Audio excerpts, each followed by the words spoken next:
So as you can see, we are going to do golden rules of accounting. So have you ever heard about golden rules of accounting? Yes. How many golden rules are there? Accounting. Yes. So under this chapter जो हमारी के 3 golden rules of accounting है वो हम double entry system के through पढ़ेंगे. Yes, अगर आपको ये चैप्टर बहुत अच्छे से क्लियर हो जाता है तो आपको कभी भी अपने प्रैक्टिकल चैप्टर को करने में डिफिकल्टी फेस नहीं करनी पड़ेगी, क्योंकि ये बेस है. आपको अपना बेस स्ट्रॉन्ग रखना है. Yes, right. Okay, so what is double entry system? Yes, जैसा कि आप इसके नाम से ही समझ रहे हो, डबल एंट्री मतलब कि ट्वाइस. डबल मीन्स ट्वाइस, 2 बारी एंट्री. बट इसका मतलब ये नहीं है कि हम अपने बुक्स ऑफ अकाउंट में डबल एंट्री करेंगे. नेवर. डबल एंट्री का मतलब होता है कि हर एक ट्रांजैक्शन का हमारी बुक्स ऑफ अकाउंट में 2 टाइम्स इफेक्ट होता है. कैसे? यस, हम एक एग्जाम्पल से समझते हैं कि आपने अपने गुड्स को परचेज किया. गुड्स क्या होते हैं?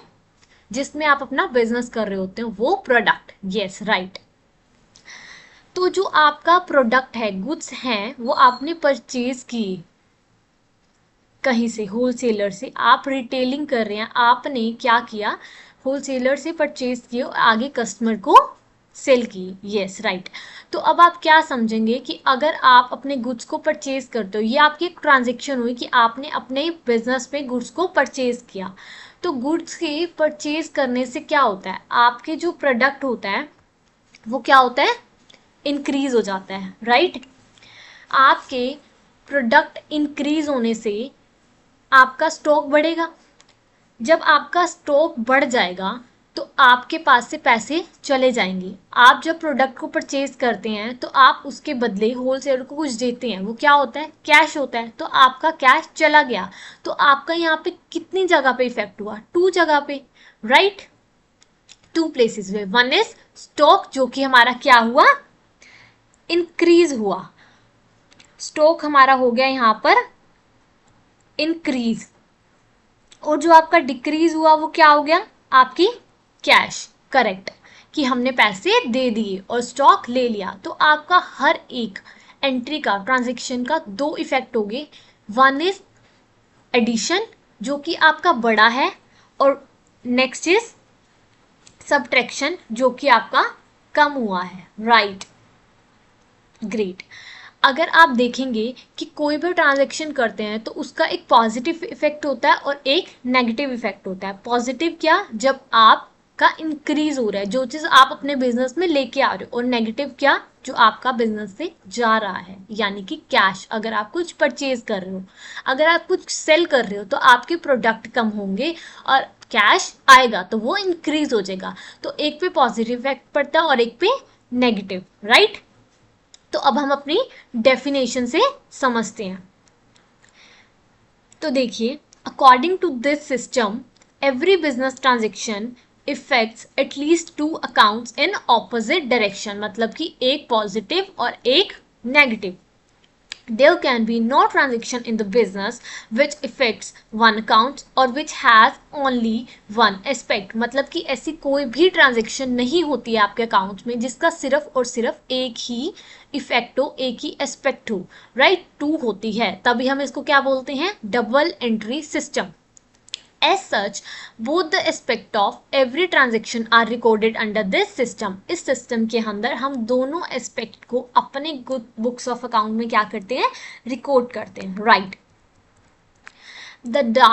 The double entry doesn't mean that a transaction is recorded twice. अभी मैंने आपको बताया कि डबल एंट्री का मतलब ये नहीं है कि हम अपने बुक्स ऑफ अकाउंट में ट्रांजेक्शन को 2 टाइम्स एंटर करेंगे.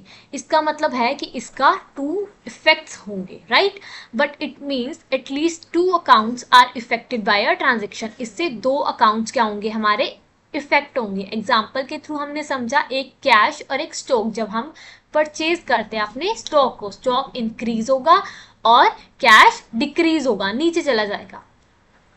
One account receiving benefit and other account yielding a benefit मतलब कि एक अकाउंट को बेनिफिट होगा रिसीव और एक अकाउंट से बेनिफिट चला जाएगा.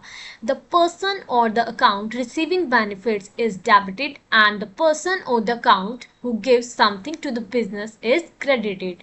इट मीन्स कि जो भी पर्सन और अकाउंट बेनिफिट को रिसीव कर रहा है वो डेबिट हो जाएगा, और जो पर्सन और अकाउंट जो अपना कुछ दे रहा है, अपना बेनिफिट दे रहा है, स्टॉक दे रहा है, कैश दे रहा है, वो क्रेडिट हो जाएगा. और ये कैसे होगा? डेबिट और क्रेडिट का क्या मतलब हुआ, और ये कैसे डेबिट हुआ और कैसे क्रेडिट हुआ, यही हमारा है गोल्डन रूल्स ऑफ अकाउंटिंग, जो कि आज की क्लास में हमारा मेन टॉपिक है. और इसके पढ़ने के बाद आप समझ जाएंगे कि हम अपनी बुक्स ऑफ अकाउंट्स में किन रूल्स के अकॉर्डिंग ट्रांजेक्शन को करते हैं. राइट, एंटर करते हैं. ग्रेट.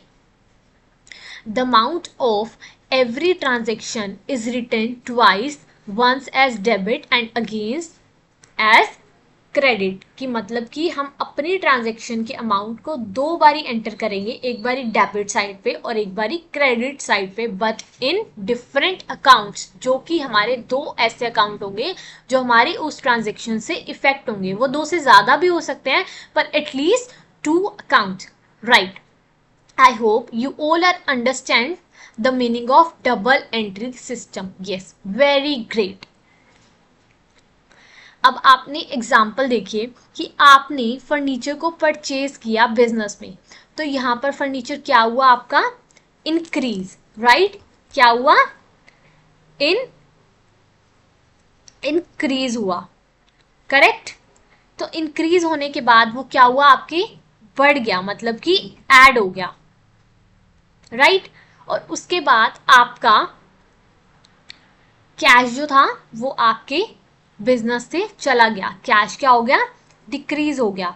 अब कैश आपका जो डिक्रीज हुआ है वो माइनस हो गया और नीचे चला जाता है, मतलब कि कम हो जाता है. Whereas furniture account is debited. Debited मतलब बढ़ जाना और क्रेडिटेड मतलब घट जाना, जो कि आपके अकाउंट से, बुक्स ऑफ अकाउंट से चला गया. राइट.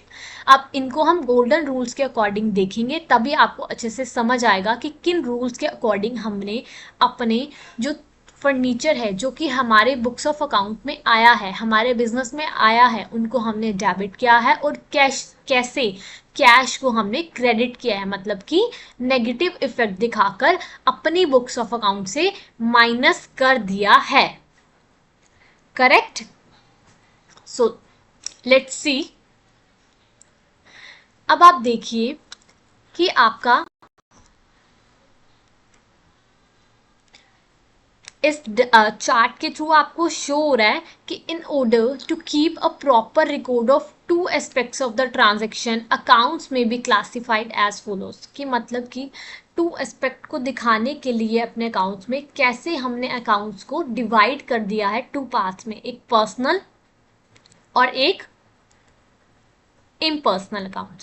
राइट. तो देखिए कि हमारे कितने टाइप के अकाउंट्स होते हैं. एक होता है पर्सनल अकाउंट, एंड इम्पर्सनल में क्या हो गया? Real account and nominal account. तो इन्हीं के बेसिस पे आपका जो मेन मुद्दा है, मेन क्लास का topic, which is 3 golden rules of accounting, जो कि हम डबल एंट्री के सिस्टम से सीखेंगे. राइट. यस. तो हमारे 3 गोल्डन रूल्स ऑफ अकाउंटिंग कैसे हो गए कि हमने एक पर्सनल अकाउंट को देखा, यस, और एक इम्पर्सनल में जो रियल अकाउंट है और नॉमिनल अकाउंट है, ये 2. तो ये टोटल हो गया आपके. सब डिवाइड किया है हमने इम्पर्सनल अकाउंट्स को, जो कि रियल और नॉमिनल में डिवाइड हुए हैं. तो इन 3 के बेसिस पे हमारे 3 गोल्डन रूल्स बनते हैं अकाउंटिंग के, जो अब हम अपनी क्लास में 1 बाय 1 स्टडी करेंगे. Right. Correct. So person on the basis of personal account, personal account के बेसिस पे आप देखेंगे कि कैसे आपका गोल्डन रूल नंबर 1 बनता है. Correct. The account which relate to an individual, firm, company or an institution are called as personal account. Account of Mohan, account of Delhi university and the bank account etcetera. देखिए कि कोई भी account जो कि आपका individual, मतलब कि एक पर्सन से, फर्म से, कंपनी से या फिर इंस्टीट्यूशन से रिलेट करता है तो हम उसको किसके अंदर इंक्लूड करते हैं, पर्सनल अकाउंट में, राइट। तो ये सब कोई भी हम इंडिविजुअल, हम हो गए, हमारी कोई फर्म हो गई जिस नाम से वो, यस, जिस नाम से वो एस्टेब्लिश हुई है, कोई इंस्टीट्यूशन हो गया जैसे कि दिल्ली यूनिवर्सिटी हो गया, तो ये सब क्या है, पर्सनल अकाउंट के एग्जाम्पल हैं जो कि इसके अंदर इंक्लूड होते हैं। तो इसी के बेस पे हमारा रूल नंबर 1 बनता है जो कि सिर्फ और सिर्फ पर्सनल अकाउंट पे ही अप्लाई होता है, which is debit the receiver and credit the giver. जो हमारा रिसीवर होगा वो डेबिट हो जाता है और जो हमारा गिवर होगा मतलब कि जो देने वाला होगा वो क्या होता है, क्रेडिट हो जाता है in case of personal account. ये आपको माइंड में रखना है। In case of personal account the rule is debit the receiver and credit the giver. Rule number 1, example, पे 20,000 टू हरी। आपने हरी को 20,000 रुपीज दिए, विच मीन्स हरी के पास पैसा गया। हरी के पास पैसा गया तो वो डेबिट हो जाएगा, मतलब कि वो क्या है, बेनिफिशियर, जिसको पैसा मिला है। तो हरी इज डेबिट कितने अमाउंट से, 20,000 से। टू में कैश। जब भी हम क्रेडिट में लिखते हैं तो हम एंट्री कैसे करते हैं, टू में कैश अकाउंट, राइट, वो भी 20,000 से। कैश अकाउंट यहाँ पर हमारा क्रेडिट क्यों हुआ, एक ही रीजन है, क्योंकि कैश चला गया। हमारा रूल क्या है, क्रेडिट द गिवर, जो जा रहा है, जो दे रहा है, जो चला गया बिजनेस से, वो क्या हो गया, हमारा क्रेडिट हो गया। तो इसीलिए हमने क्या किया, टू कैश अकाउंट। टू का यहाँ पर मतलब होता है क्रेडिट। जो भी हमारा क्रेडिट होता है हम उसको टू से लिखते हैं। अब आप देखिए, यस, कि हमारे पास एग्जाम्पल है, हम साथ में करेंगे। Receive 10,000 from Ravi. हमें रवि से 10,000 रिसीव हुए, मतलब कि पैसे हमारे पास आए हमारे बिजनेस में।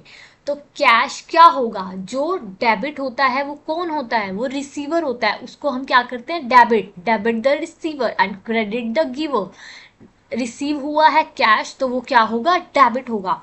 तो अब हम क्या लिखेंगे, कैश अकाउंट डेबिट टू में रवि, मतलब कि रवि से हमें पैसे मिले हैं तो रवि यहाँ पे क्या हुआ, क्रेडिट हुआ, और कैश हमारा क्या हुआ, डेबिट हुआ। वो भी कितने अमाउंट से, 10,000 से, राइट। तो 10,000 से यहाँ पे हमने क्या किया, एंट्री करी, कैश अकाउंट डेबिट टू में Ravi, right. Yes, I hope you understand. Great. So on the basis of real account, real account के basis पे हम क्या देखते हैं, the count of all those things whose value can be measured in terms of money which are the property of the business are terms as real account such as cash, furniture, machinery, goodwill account etc. मतलब कि real accounts आपके कौन से होते हैं, वो सब जिनको हम मनी में मेजर कर सकते हैं। कौन कौन से ऐसी चीजें होती है जिनको हम मनी में मेजर कर सकते हैं, आपका कैश, वो एक मनी है आपकी, राइट।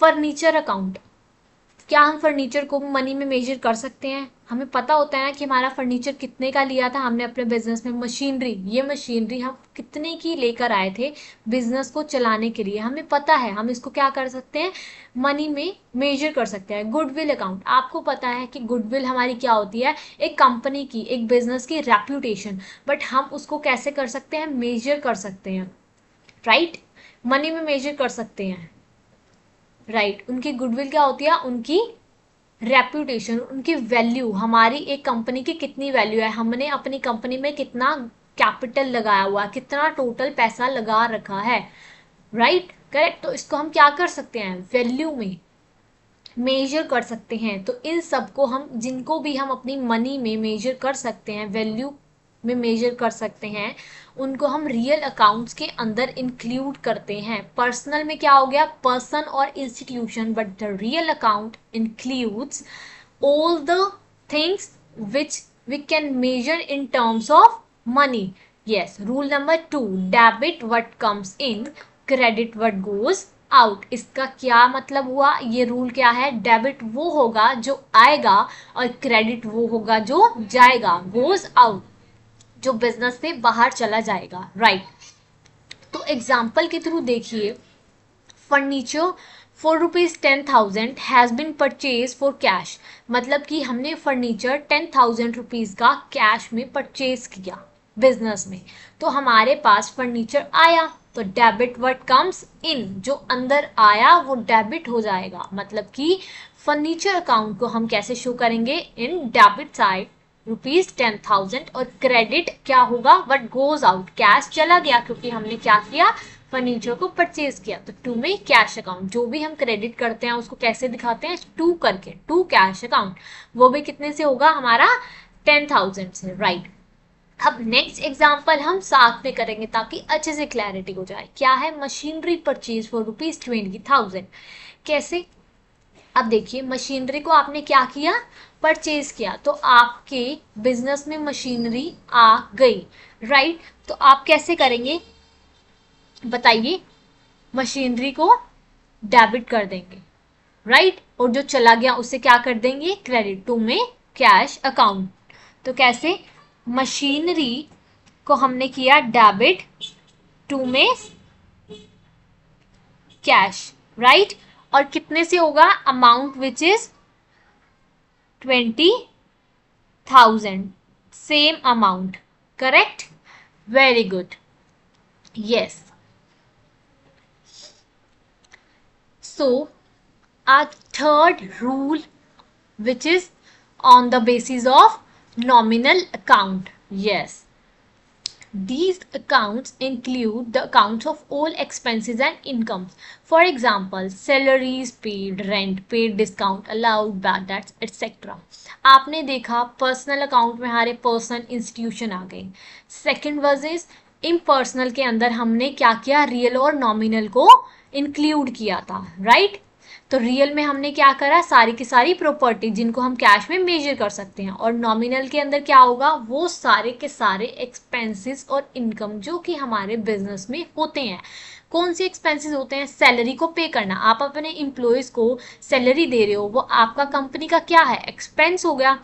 रेंट पे किया, आपने कोई लैंड ले रखी है रेंट पे, तो उसका रेंट पे करना पड़ेगा, वो आपके लिए क्या है, एक्सपेंस है। डिस्काउंट अलाउ किया, किसी को हमने अपने गुड्स पर सेल किए तो उस पर हमने क्या दिया, डिस्काउंट दिया, तो वो क्या हो गया आपका, डिस्काउंट अलाउड, आपका क्या हो गया, एक्सपेंस हो गया।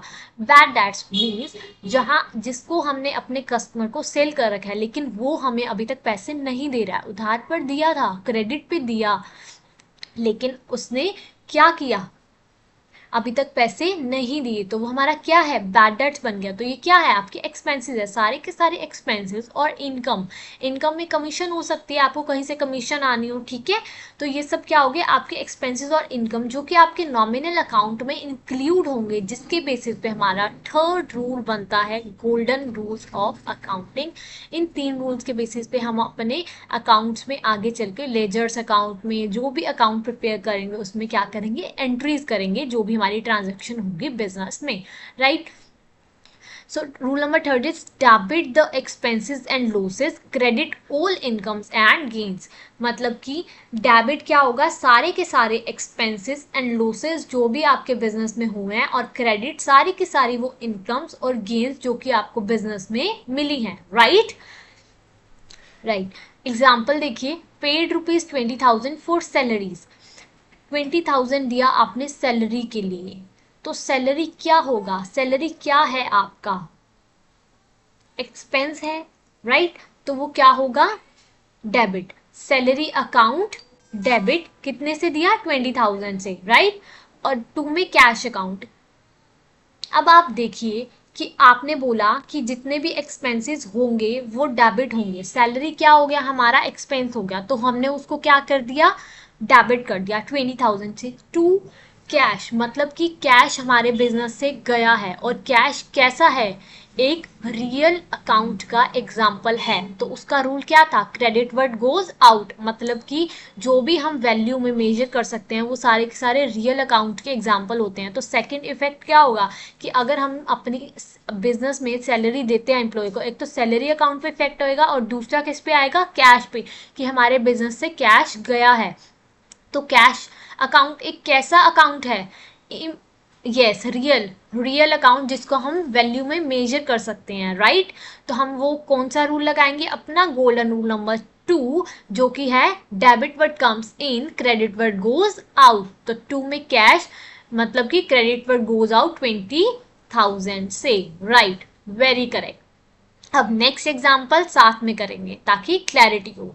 रिसीव 5,000 फॉर कमीशन, 5,000 हमने कमीशन को रिसीव किया, इट मीन्स हमारे पास कैश आया।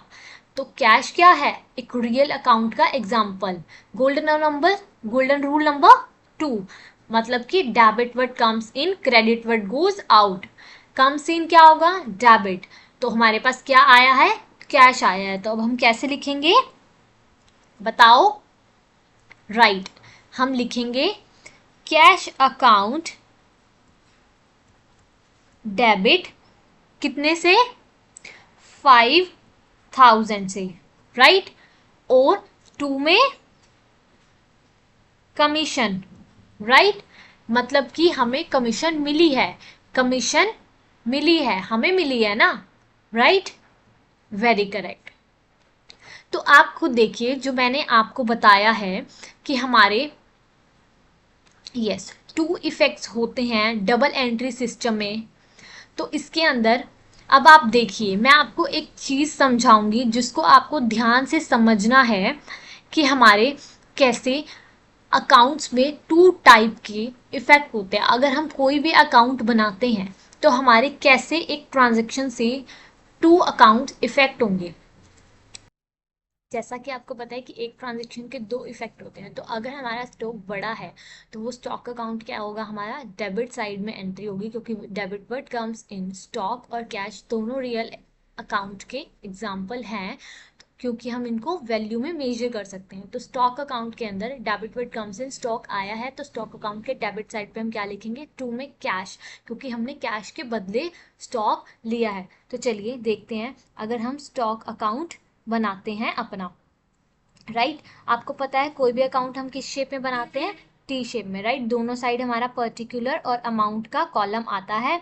उसी तरीके से स्टॉक अकाउंट में भी पर्टिकुलर और अमाउंट का कॉलम आएगा।